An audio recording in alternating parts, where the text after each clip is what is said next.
শৈশব কোথায় হারিয়ে গেল যে আহারে কৈশব।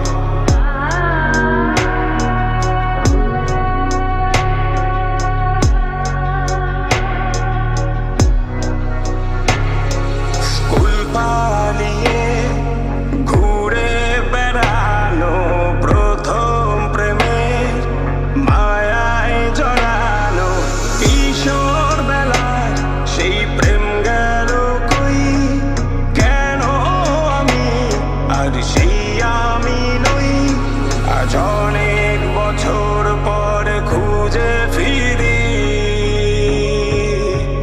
কোথায় আহারে আহারে আহারে কৈশোর, কোথায় হারিয়ে গেল যে আমার কৈশোর, কোথায়